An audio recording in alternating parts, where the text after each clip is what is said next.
चलिए जानते हैं देश और दुनिया के सिलेक्टेड काम की और महत्वपूर्ण 50 बड़ी खबरों को सिर्फ 10 मिनट में। पर अभी तक आपने इस वीडियो को लाइक नहीं किया है तो लाइक कर दीजिए।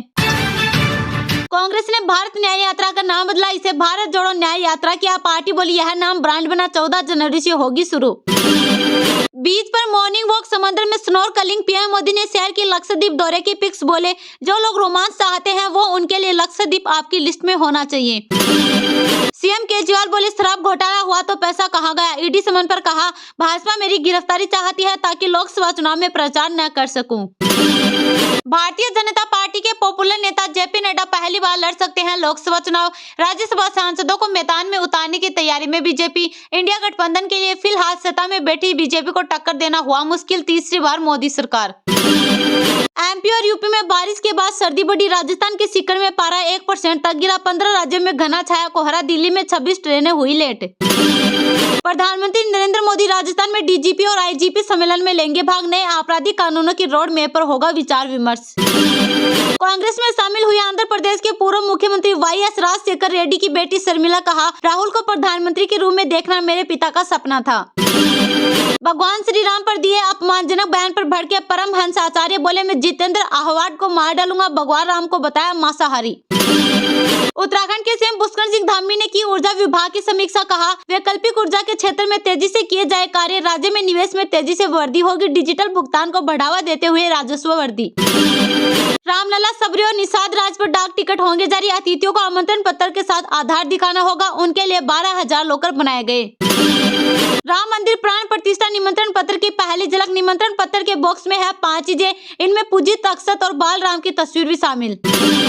विदेश मंत्री एस जयशंकर नेपाल में, नेपाली बोले पहले जैसा प्यार नहीं रहा, नाकाबंदी काला पानी के बाद अब करेंसी विवाद बड़ा मुद्दा, क्या सुधरेंगे हालात। प्रधानमंत्री के क्रिसमस कार्यक्रम में शामिल होना कोई राजनीतिक एजेंडा नहीं, मलंकारा चर्च ने की केरल के मंत्री चेरियन के बयान की निंदा। दिल्ली के मोहल्ला क्लिनिक में फर्जीवाड़ा, सीबीआई जांच होगी, आरोप नकली मरीजों के टेस्ट लिखे जाते थे, भाजपा बोली दारू के बाद अब दवा घोटाला। अयोध्या में आज से रामलला के दर्शन कराएगी वंदे भारत एक्सप्रेस, हफ्ते में 6 दिन दौड़ेगी अयोध्या दिल्ली के बीच। दिल्ली से अयोध्या की दूरी तय करने में 8 घंटे 20 मिनट का समय लगेगा। दिल्ली के आप मंत्री सौरभ भारद्वाज बोले ईमानदारी का दूसरा नाम सीएम अरविंद केजरीवाल, प्रजातंत्र को बचाने निकले हैं मोदी। मालदीव की आजादी का सम्मान करे भारत, अपनी इच्छा हटाए, राष्ट्रपति मुइज्जू बोले यही हमारे नागरिकों की इच्छा, इससे दोनों देशों के रिश्ते नहीं बिगड़ेंगे। मीडिया में न उठाए आंतरिक मुद्दे, 2024 में कांग्रेस की जीत के लिए काम करे, पार्टी नेताओं को कांग्रेस अध्यक्ष मल्लिकार्जुन खड़गे ने दी नसीहत।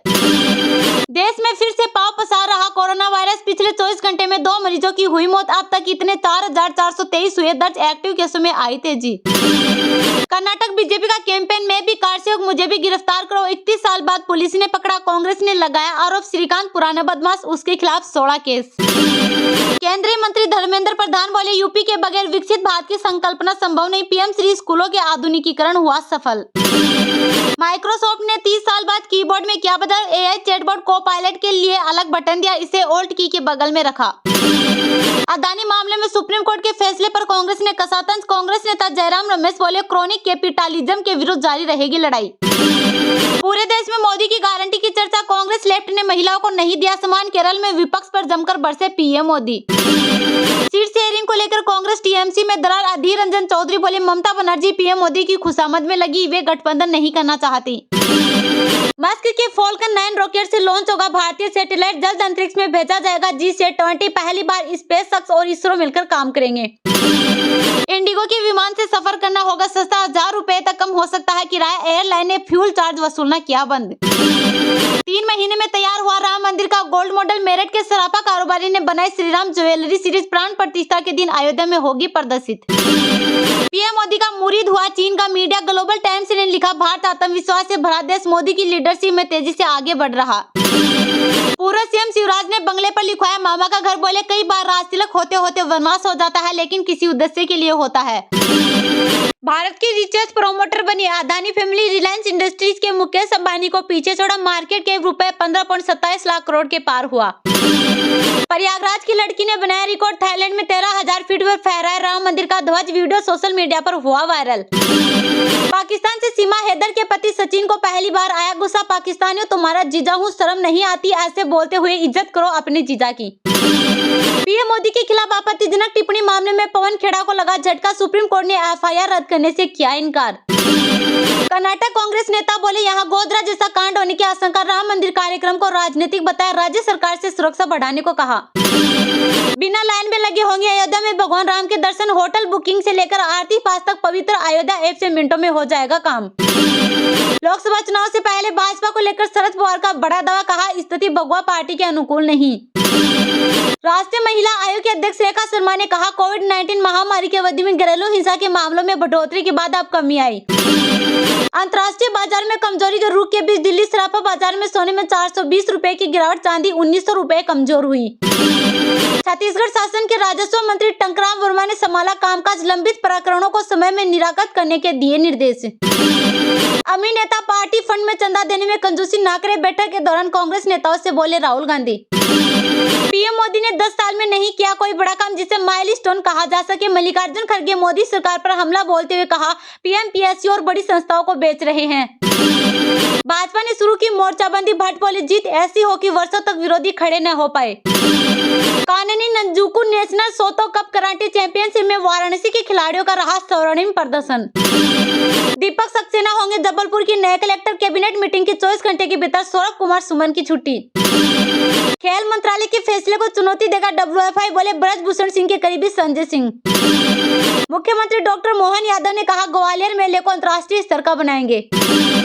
भारतीय जनता पार्टी के पॉपुलर नेता जेपी नड्डा पहली बार लड़ सकते हैं लोकसभा चुनाव, राज्यसभा सांसदों को मैदान में उतारने की तैयारी में बीजेपी। इंडिया गठबंधन के लिए फिलहाल सत्ता में बैठी बीजेपी को टक्कर देना हुआ मुश्किल, तीसरी बार मोदी सरकार। जी हां, लोकसभा चुनाव के लिए सभी पार्टियां अपना प्लान तैयार करने में जुटी हुई है। इंडिया गठबंधन के लिए फिलहाल सत्ता में बैठी बीजेपी को टक्कर देना आसान नहीं, लेकिन कहीं न कहीं बीजेपी भी चाहेगी कि वो जीत हासिल करने के लिए कहीं कोई गलती न कर बैठे। चुनाव से पहले बीजेपी ने तीसरी बार मोदी सरकार अब की बार 400 पार नारा भी दिया है। हालांकि इसे हासिल करने के लिए उन्हें मैदान में कई भरोसेमंद पुराने दिग्गजों को भी उतारना होगा जो राज्यसभा से जुड़े हुए हैं। रिपोर्ट के मुताबिक फतह करने के लिए भाजपा अध्यक्ष जेपी नड्डा समेत राज्यसभा से जुड़े सभी बड़े दिग्गज लोकसभा चुनाव मैदान में नजर आएंगे। पार्टी सूत्रों के अनुसार नड्डा के अपने गृह राज्य हिमाचल प्रदेश से ही चुनाव लड़ने की चर्चा है। रिपोर्ट के मुताबिक पार्टी ने राज्यसभा में एक नेता को 2 से ज्यादा कार्यकाल न देने की अपनी नीति पर चलते हुए नड्डा को इस बार लोकसभा चुनाव लड़ाने का फैसला किया है। 3 बार विधायक और राज्यसभा में अपना दूसरा कार्यकाल पूरा करने जा रहे नड्डा का यह पहला लोकसभा चुनाव होगा। वह 1993 में वह पहली बार हिमाचल प्रदेश विधानसभा में विधायक बने। 1998 में उनको फिर जीत मिली और भाजपा सरकार में स्वास्थ्य मंत्री बने। फिर 2012 में राज्यसभा सदस्य के रूप में चुने गए। मोदी सरकार के पहले कार्यकाल में वह स्वास्थ्य एवं परिवार कल्याण मंत्री भी रहे। इसके बाद जनवरी 2020 में भाजपा के राष्ट्रीय अध्यक्ष चुने गए। नड्डा का जन्म पटना में 1960 में हुआ था। पटना विश्वविद्यालय से BA के बाद हिमाचल प्रदेश विश्वविद्यालय से उन्होंने LLB की है।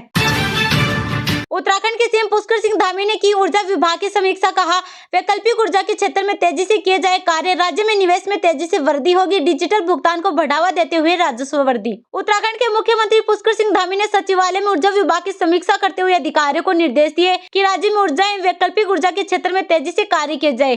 धामी ने कहा कि राज्य में निवेश में तेजी से वृद्धि होगी, इसको ध्यान में रखते हुए गतिमान परियोजनाओं पर तेजी से कार्य किए जाए। उन्होंने कहा कि कार्य को तेजी से धरातल पर उतारने के लिए और प्रयासों की जरूरत है। यह प्रयास किया जाए कि परियोजनाओं को पूर्ण करने की जो समयावधि है उस समयावधि के अंदर पूर्ण हो जाए। यदि कहीं पर किसी भी प्रकार की समस्याएं आ रही है तो समस्याएं बताई जाए, उनका उचित समाधान किया जाएगा। उन्होंने कहा कि ऊर्जा से संबंधित जिन प्रस्तावों पर केंद्र सरकार के स्तर से आवश्यक कार्रवाई होनी है उनका विस्तृत प्रस्ताव बनाया जाए। उन्होंने समीक्षा के दौरान निर्देश दिए कि हाइड्रो और सोलर ऊर्जा में उत्पादन को तेजी से बढ़ाया जाए।